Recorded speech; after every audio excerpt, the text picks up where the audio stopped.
A paz do Senhor Jesus, vamos para mais um dia do nosso devocional, que se encontra no livro de Hebreus, capítulo 6, versículos 11 e 12, que diz: Queremos que cada um de vocês mostre esse mesmo empenho até o fim, para que tenham a plena certeza da esperança, de modo que vocês não se tornem negligentes, mas imitem aqueles que, por meio da fé e da paciência, receberam a herança prometida.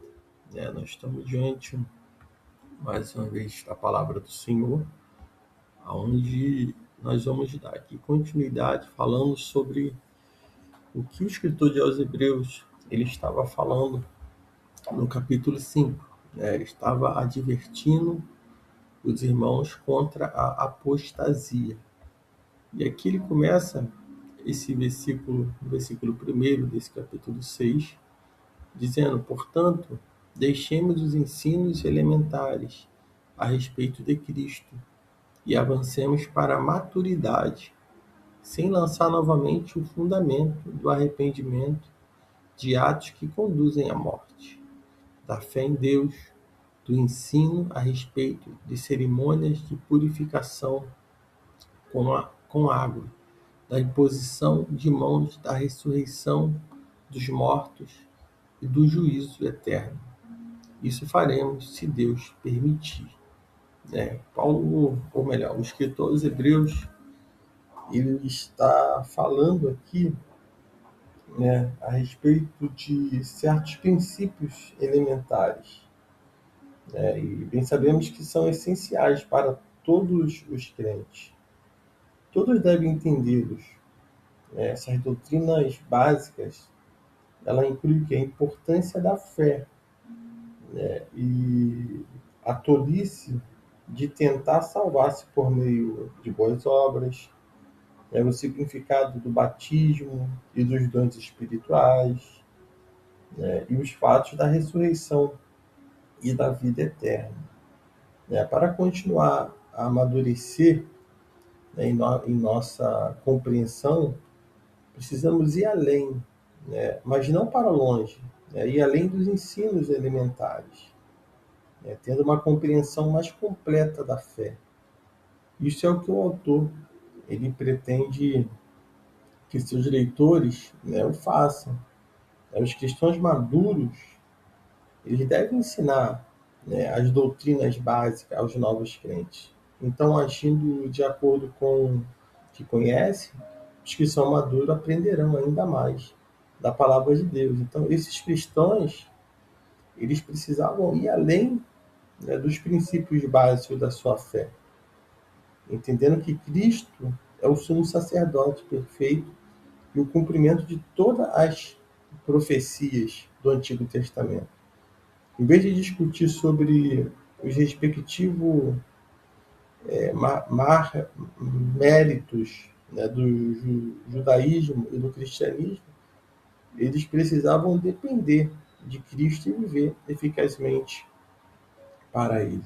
Então, ali havia entre eles, discussões entre o judaísmo, o judaizante, os cristãos, dos cristianismo, e vamos observar que havia elementos, ensinos elementares, discussões que não levavam a nada. E a orientação é que o que o autor vai afirmar é que eles estavam, precisavam avançar para a maturidade, sem ficar lançando, novamente o fundamento, que já estava determinado, que foi ensinado por Cristo, já estava ali, mas muitos estavam dentro, se converter ao cristianismo, mas estavam querendo exercer, algumas atividades do judaísmo.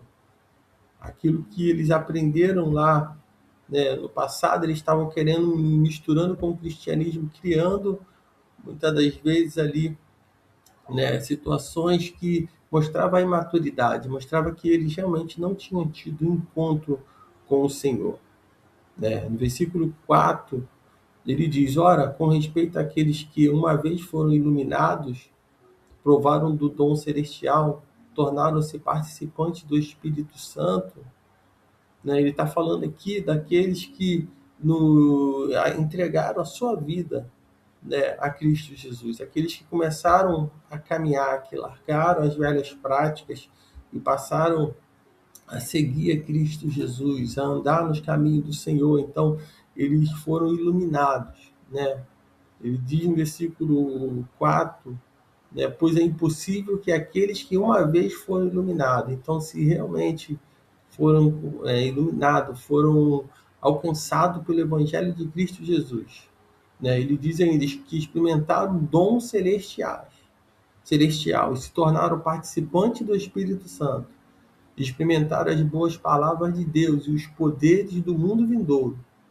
Versículo 6, e caíram, seja outra vez renovado para o arrependimento, visto que eles estão crucificando de novo o Filho de Deus, expondo a vergonha pública. Está falando aqui daqueles que desviaram da fé, que experimentaram a boa palavra e os poderes do mundo vindouro, né? Ele dizia e caíram. Né? Aqui está dizendo que é impossível, seja outra vez renovado, né? Para o arrependimento, porque Jesus Cristo ele morreu e ressuscitou. Jesus não iria morrer novamente e ressuscitar, porque ele já ressuscitou, né, para a glória de Deus. E eles estavam crucificando novamente Cristo, o Filho de Deus, né, expondo a vergonha pública. Nós precisamos entender que, como servo do Senhor, nós não podemos voltar atrás. Né? Nós não podemos voltar, né? Se experimentamos uma boa palavra, né? Os poderes do mundo vindouro, já estamos, né, estamos na presença do Senhor pregando a palavra, nós não devemos vigiar para não cair, para não parar, porque esses homens estavam se apostatando da fé, muitos aqui se apostataram da fé, e eram pessoas que foram iluminadas, se tornaram participantes do Espírito Santo, que estavam tentando impor, né, um outro, misturar o Evangelho de Cristo, o cristianismo, o ensino de Cristo, né, com as coisas passadas, com o que eles faziam, né, lá atrás, o que até mesmo estava ali, que era exercido pelo povo hebreu, né, aquilo que foi ensinado naquele tempo. Mas quando Jesus Cristo ele foi crucificado, ele ressuscita, o véu se rasga, acho que tudo se faz novo, e ali, a partir desse momento, as velhas práticas elas são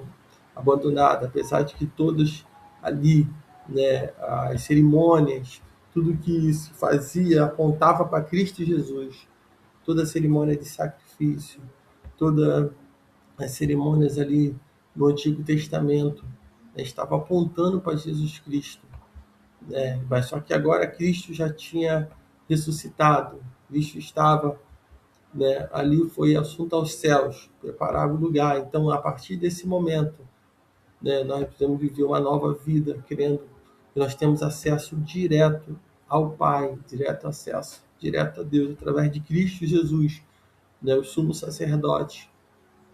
Não precisava mais ele estar guardando as velhas práticas. Então, que toda religiosidade, tudo que está tentando para a igreja de Cristo hoje, religiosos, coisas que têm surgido no meio da igreja, que tem mais espalhado do que escutado, nós possamos orar e entender que tudo se fez novo.